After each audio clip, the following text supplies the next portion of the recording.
Hello. He says, Hi, Mary. I've got a lot on my mind. Okay. I think about like the way that Degrassi deals with these important issues that like really, that affect teens' lives. And Uh-huh. I just, I wonder like, what would you do in a zombie attack? I was going to ask you the exact same question. I have a feeling that you might not be as prepared as you think you are. I don't know. You probably took the quiz that Lisa wrote about zombie preparedness, and I imagine you didn't score very well. Yeah, no, I definitely died. Yeah. But lucky for you, I think if you go back into the click and watch the Degrassi of the Dead episodes again, I think there are some important tips that you can learn. One thing I learned is that even zombies with spinal cord injuries can walk, and that kind of frightened me. Yeah, that was kind of crazy. I think it's because the supernatural power that allows them to move doesn't need, its nervous system, right? Okay. So But it operates in the brain, doesn't it? Like you have to destroy the brain.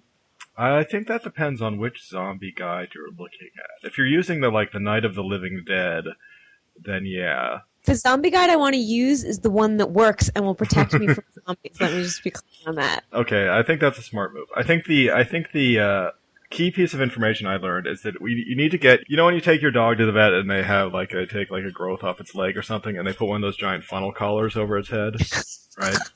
You need to get one of those for yourself because from watching Degrassi the Dead, the zombie always bites you on the side of the neck first. So if you get one of those funnel heads, then they can't bite you on the side of the neck and you have like an extra 10 seconds or whatever to get away. Why do they go for the neck? I don't know, but that's what they were all doing. Is it the jugular and it's that they need to infect your blood with zombie fluid? Yes. Oh, wait.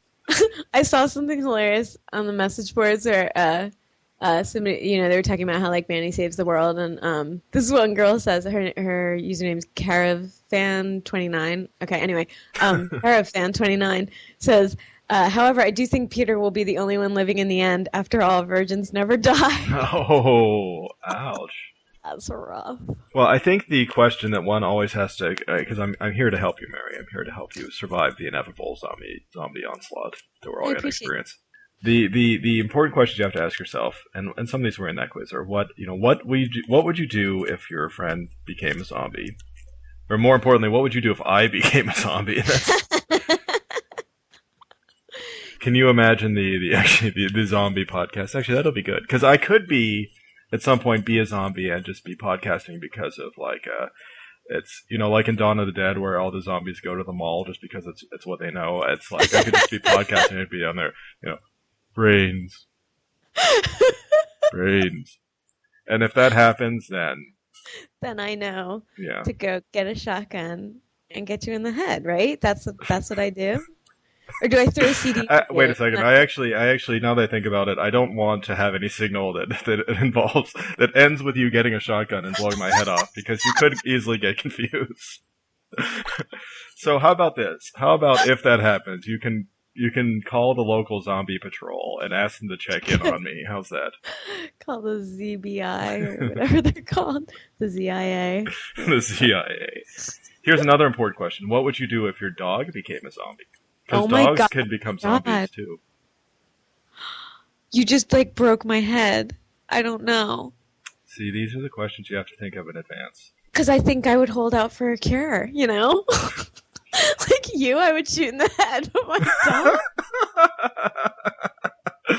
You just lock him in the bathroom, in the unused third floor bathroom, and then hope that he gets better. Exactly.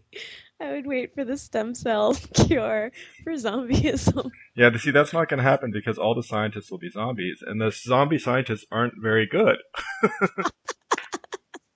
Because all they do is talk about brains. Yeah, they're brains, and then they're mixing acids and bases, and it's all going wrong. Brains? Is that what my dog would be saying too? Brains? And dog speak, yes. Ruh-roh, brains? It just comes out as woof, and see, it's very confusing because you might think he's just being himself. Oh, there are so many issues to think about. Luckily, we've added this to the resources page on the end. Yes, what to do if you fear that your friend has become a zombie.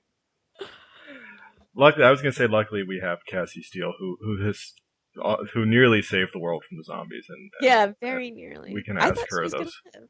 Yeah. I thought it was going to be like Manny and Peter repopulating the Earth. Oh God, could you imagine? Would you want to live on an Earth that had been repopulated by Manny and Peter? I would. Well, if you needed someone to repopulate the planet quickly, Manny might be the right person to call. Oh, all right. Sing! It's like that. Listen, Seth. We've been needing to have this talk for a long time. Oh no. Is this the Manny talk? This is yeah, let's have the Manny talk. I knew this day would come. Son, sit down. We're gonna have the Manny talk. Yes, this is the Manny talk because sometimes you talk about her like she's a cartoon and she's a fictional person, but she's a person. She's a person who makes mistakes just like the rest of us. Mistakes that someone typed out into a computer, but okay, I'm with you. All right. I think that's because, I do think they kind of intentionally sometimes wrote her as being the one with no scruples, Yeah, it's true. Like sometimes, the characters on Degrassi all kind of like Paige sometimes veers into that territory, and it just sort of happens. But like, for instance, with the boob flashing incident, like, as much as it's easy to make fun of that, and it was kind of like a cartoonish incident, especially the way she did it with the "I'm gonna be famous," but the reason they told that story on Degrassi is because it's something that teens are going through. Like, it's, teens get into those kind of messes regularly. And it's, to some teens, that's like a very serious thing that happened to them in their life. And they, Right. And then they get annoyed when I make fun of Manny for it.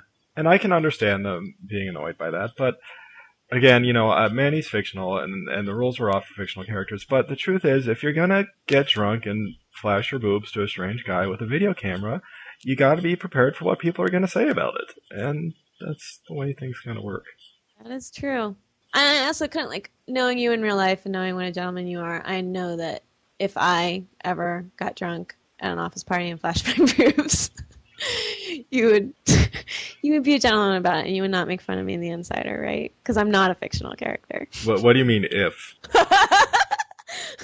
Yes. There's a difference between fictional people and real people, and I hope that I understand how it's very easy to identify very strongly with fictional characters, and to, when someone talks about them, to take personal offense at the jibes that are made at the fictional characters. But I think it's a reasonable goal to want to strive to separate oneself from that and be able to understand that, when I'm making fun of Manny, I'm not making fun of people who are like Manny. I'm making fun of Manny, the character herself. Yeah. Who deserves it? I'm not backing down on that. I'm glad we had this little chat, Seth. Okay, good. And obviously, we have to give Manny her propers if she's got to be doing something right if she was the last person to die from the zombie attack. She did. She almost survived the zombie infestation. So maybe there's more to Manny than meets the eye. Interestingly, if she had only held her grudge against Peter, she would be alive. She would be alive right now. See, this is why everything you do in life, you have to stop and say to myself, how will this come back and bite me on the ass when the zombies invade? Literally, I mean. So true. But we can ask her how she survived. Yeah. By her, I mean Cassie. Because obviously, that was a true story. Yeah. Oh, Cassie Steele. Let's call her and see what Cassie. She's doing. Hello? Hi, Cassie. Hi. Hi, it's Mary and Seth from TheEnd.com. Hi, Cassie. What? It's Mary. Oh, hey, how are you? I thought you were saying Miriam, and I thought you were Miriam McDonald, and I was like, this isn't your number. Like, what are you talking about? Our special guest correspondent today. I wonder if it's Zombie Emma. So how are you guys? We're fine. It sounds like you've had kind of a long day. Yeah, I guess you could say that. I wanted to ask about Degrassi of the Dead. You want to ask about Degrassi of the Dead? Yes. I sort of want to know how this happened. Did someone have the idea? Okay, let's do a bunch of zombie Degrassi stuff, and Manny will be the only survivor, or did you kind of say, wait, did you like... No, actually, I wrote it. No, I'm kidding, I didn't. Stefan Brogren wrote it, and, he's a great writer. He's producing and writing all the webisodes, and they've become like a major part. They're actually counted as, at first it was just something, we were doing for fun, and now it's huge. So it wasn't my idea to become the survivor. I mean, of course I liked it, but... Are you a horror movie fan at all? No, it's a waste of money. Like, my friends are like, hey, Cassie, let's go to Saw. Oh my God, Saw! It's such a cool movie.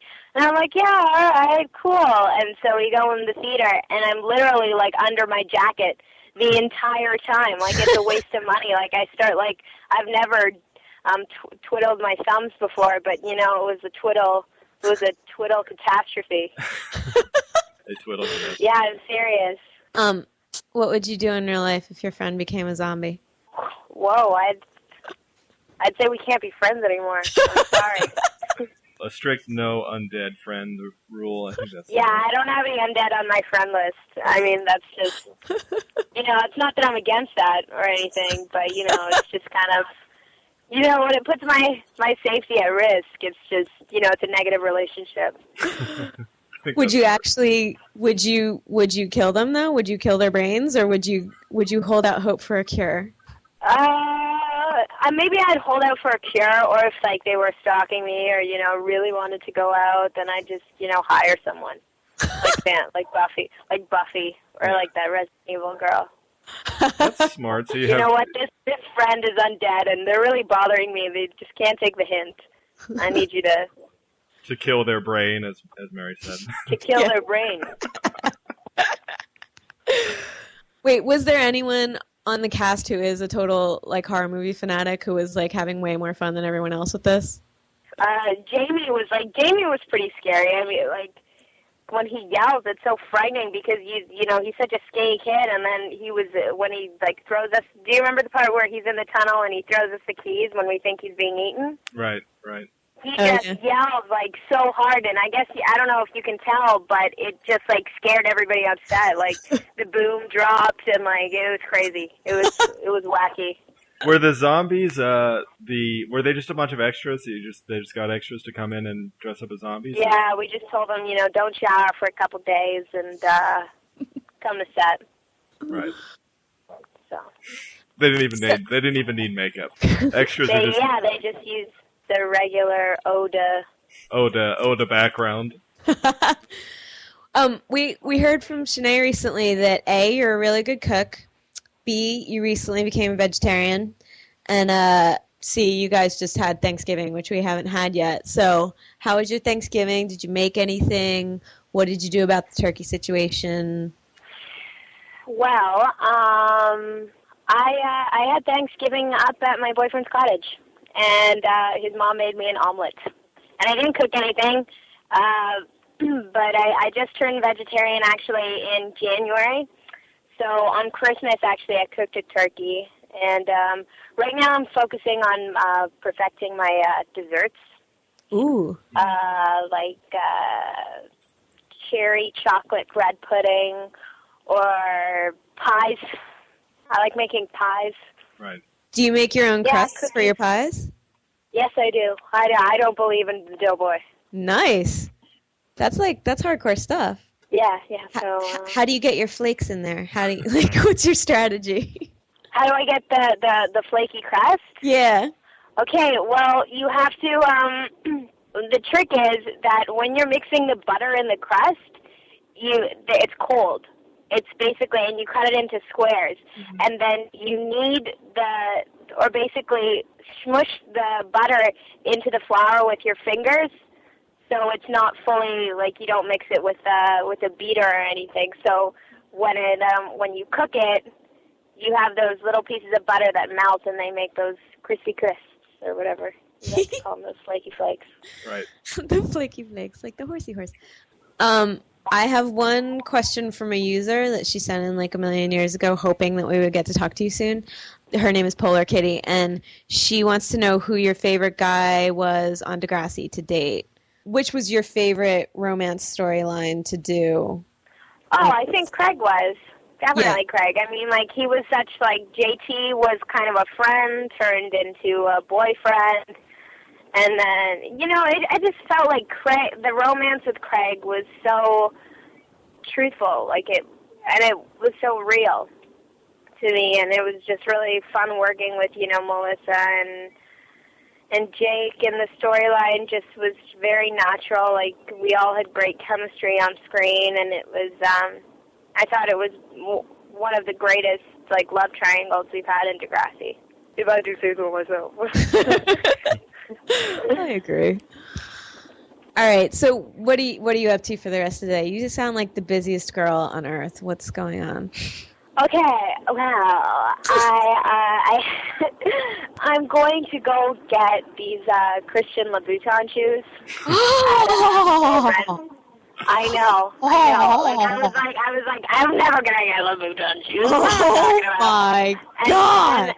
And then, trust me, it was the worst thing. Like, I'm asking for my birthday present and my Christmas present at the same time. I just couldn't, like, refuse. Oh my God! Do you know, like, which ones you're gonna get? Like, are you one of those people who knows the names? Yeah, I know. I was calling everywhere. I dreamt about them last night. Like, that's how much I wanted them. I tried them on yesterday, and it was a little bit too big. And I thought, you know, if I'm gonna spend this much money on shoes, I'm not gonna buy the wrong size. And like, yeah, totally. You know, whatever. So, made sure there was a 7.5. I called like 5 times to make sure they're not selling them to anyone else, and you have to tell me which Louboutin style you're getting so I can look them up online and salivate. Oh, okay. They're black pumps, patent leather black pumps. It's a stiletto heel, but the front is kind of a platform. But it's all the same material. Do you know what I'm talking about? Yeah. Wait, is it an open toe or a closed toe? No, it's a closed toe, and it's pointed. Oh, man. And it has that new platform front, but a stiletto heel, so it looks, like, really high. But, yeah, I'm super excited. Yeah, you have to tell us how it is, like, trying to walk around in those all evening, because I am curious. Yeah, well, you know, I'm sure, like, the pain will make me forget, or I'll, you know, wake up in the hospital and say, what happened? Oh, your Louboutin shoes. I don't know. Like, you know. They have a whole Louboutin ward at the hospital now, I've heard. I think whatever pain you suffer will be worth it, because I am super jealous of you, and that should be prize enough. You'll get so much mileage out of those shoes. Yeah, I'll just wear them every single day. So those are the kind of shoes, like, you bequeath them to your daughter, like, later in life. Like, yeah, those are shoes forever. On my deathbed. Yeah, exactly. Because that's the only time I'll give them up. Awesome. All right, well, have fun shoe shopping. I will. You guys have fun doodadding at the office, too. Okay. Thank you. Awesome. We'll see you soon, I hope. Bye, Cassie. Awesome. All right, later, guys. Yeah, bye. I've often wanted to be Cassie Steele. I think right now I feel it the most acutely. Because of the shoes. Oh my God, Seth. She's so right. She'll have them forever. They'll be her shoes that she can love and always wear. I actually recently got a pair of black patent heels that were vintage, so they were cheap, but they're made by like a really good company. It was like Ferragamo, and I love them. I can wear them with everything. They're comfortable because a well-made shoe is more comfortable, and I will have them forever, and I'm so excited. You know, I'm very interested in this, and I would like to talk more about it. Unfortunately, our time is up. Oh, I'm so sad. I have a very important meeting to get to regarding things. Regarding not shoes. Regarding things that are not shoes. All right. Well, have a good weekend, Seth. You too, Mary. Stay zombie-proof. You too. All right. Bye. All right, bye.